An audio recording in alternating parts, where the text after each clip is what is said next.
For many Australians who rely on the age pension or other Centrelink support, even the smallest change in rules can have a major impact on day-to-day life. And from August 20th, 2025, a new regulation is officially coming into effect, one that every senior must understand clearly because it could directly affect the speed and timing of their payments. This isn't just another routine update that slips under the radar.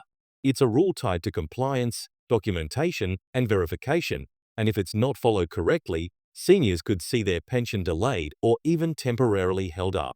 At a time when every dollar matters and bills don't wait, a late payment can create unnecessary stress. What's really important to know here is that this change is not about reducing payments or cutting entitlements. It's about tightening requirements around reporting and identity checks. Centrelink has been moving more and more of its processes online in recent years, and part of this new rule is linked to ensuring that records are up to date. That means income reports, asset details, and in some cases proof of identity or living arrangements must be verified properly before payments are released. While that might sound like standard procedure, the difference is that from August 20th onwards, seniors who miss these requirements, even by accident, could find their payments delayed until the correct information is received. For older Australians who are not as comfortable with digital systems, this change could feel overwhelming. It raises questions. Do you need to resubmit certain forms? Will MyGov be enough to cover your compliance? And what about seniors living in rural areas where internet access isn't always reliable? How will this affect them? These are the real issues at stake, and they go far beyond a simple rule change. This is about making sure no senior is left waiting for money they depend on simply because of a new requirement they weren't fully informed about. That's why today's update is so critical, because understanding exactly what Centrelink is asking for and knowing how to prepare in advance could be the difference between receiving your pension on time or facing a frustrating delay. So let's break down what this really means for you as someone relying on Centrelink support. The first thing to understand is that when the government introduces a compliance-based rule, it's not simply a matter of ticking a box. These changes are tied to the broader system of welfare payments, record keeping, and identity verification that Centrelink has been building for years. The August 20th change is part of a wider effort to make this system more streamlined and more accountable. But the immediate effect for decades, pension payments were seen as a given. You reached the age, you applied, and as long as you remained eligible, the money arrived in your account. But with modern digital systems, there's now an expectation that seniors will stay actively engaged in proving eligibility, updating records, and responding to prompts. If those steps aren't followed carefully, the system doesn't simply overlook it, it actually pauses the payment until now. You might be wondering why this is happening. The government's official explanation is that it's about preventing fraud, ensuring fairness, and making sure taxpayer money goes where it should.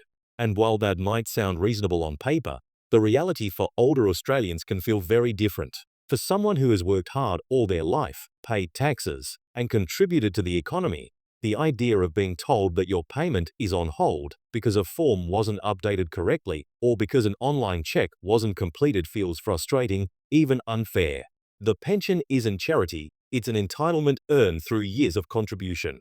And yet, the rules are being written in a way that requires seniors to constantly prove that they are still eligible.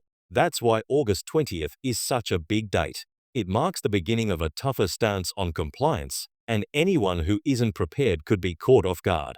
One of the biggest challenges here is technology. Many seniors are not as fluent in navigating online portals, remembering passwords, or uploading documents as younger generations. While MyGov and Centrelink's online services are designed to simplify the process, in practice they can feel overwhelming. Imagine being 75 years old, living in a small regional town, and suddenly being asked to log in, verify your identity through two-factor authentication, and upload a bank statement within a certain time frame. For many, that's not a simple task, and yet, under the new rule, failing to complete it could mean a delay in pension payments. The system assumes digital literacy, but the reality is that many Australians over 70 grew up in a world without smartphones, apps, or online forms. For them, compliance is not just a matter of effort, it's a matter of capability. This leads us to another important issue. Access. Not every senior lives in a city with fast internet or a nearby Centrelink office. Rural and remote seniors face unique barriers. If you live hours away from the nearest office and you struggle to get a strong mobile signal, how do you keep up with online requirements? The government does provide phone services, but anyone who has ever tried calling Centrelink knows that wait times can be long, frustrating, and exhausting. Imagine being asked to resolve a compliance issue quickly, but spending 3 hours on hold, only to be told to upload something through MyGov. These are real scenarios that many seniors are already experiencing, and they could become even more common once the August 20th rule kicks in. There's also the question of clarity. The government has a habit of announcing changes without always explaining them in plain language. Letters get sent out, emails go into inboxes, and updates are posted on websites, but the wording can be technical and filled with jargon. For a senior trying to make sense of it, the instructions can feel confusing. What exactly do they need to do? Is it a one-off requirement, or will it repeat every few months? What happens if they make a mistake in reporting? These are the questions that seniors are asking, and they deserve clear answers. Unfortunately, when rules are introduced quickly, clarity often lags behind, leaving people scrambling to understand. Now, let's think about the bigger picture. Australia has an aging population, with more people moving into retirement age every year. The age pension is the backbone of income for millions of Australians over 65, and Centrelink is the system that delivers it. Any disruption to that system doesn't just affect individuals, it ripples through communities. Seniors rely on that fortnightly payment not just for bills, but for groceries, medications, rent, utilities, and transport.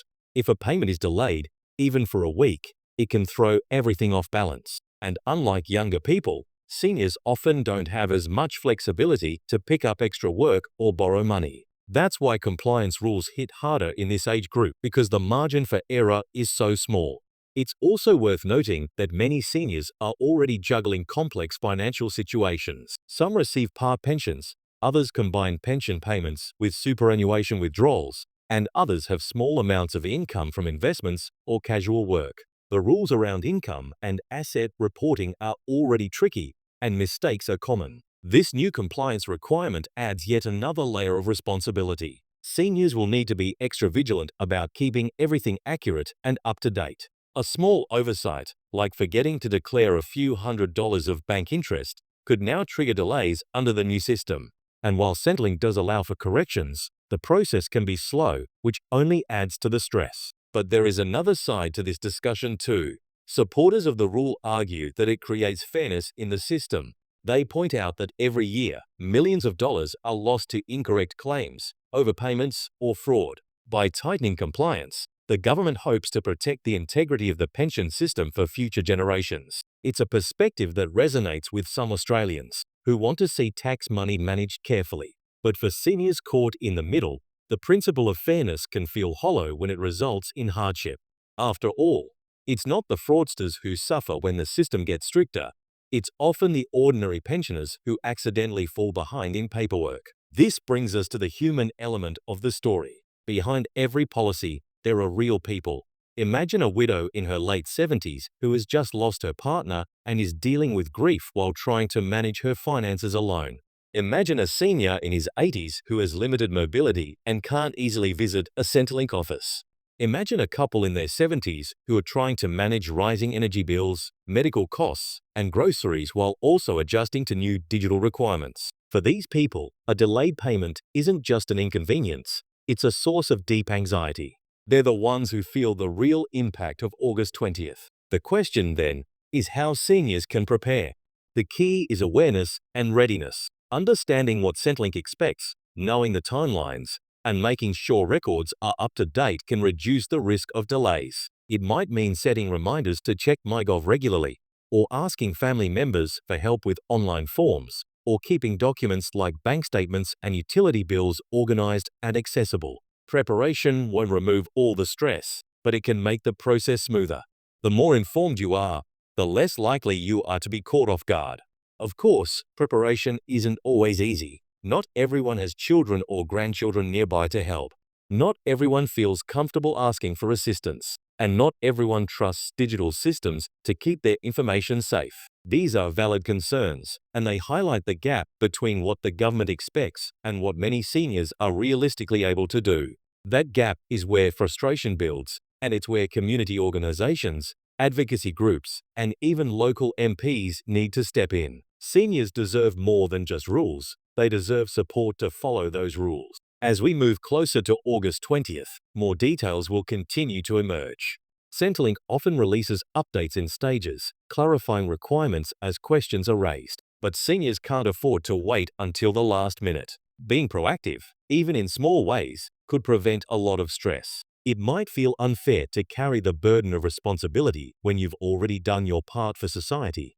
But the reality is that the system is shifting toward more oversight, not less. And while we can debate the fairness of that shift, the practical truth is that seniors who adapt early will find themselves in a stronger position when the change officially arrives. This change is also part of a larger conversation about the future of the pension system. With longer life expectancy, increasing health costs, and a growing retired population, governments everywhere are looking for ways to keep pension systems sustainable. Australia is not alone in tightening rules and requiring more accountability. Other countries, like the UK and Canada, are doing the same. But the challenge is always balance. How do you ensure sustainability without making life harder for the very people the pension is meant to support? That's the question policymakers wrestle with, and it's a question seniors should keep asking loudly, because their voices matter in shaping future decisions. And while this may sound heavy, there is also a hopeful side to the story. Seniors are not powerless in this situation. By staying informed, by speaking up when rules feel unfair, and by leaning on community resources, older Australians can navigate these changes successfully. The pension is not a gift, it's a right earned through decades of contribution. And while rules may change, that core principle remains.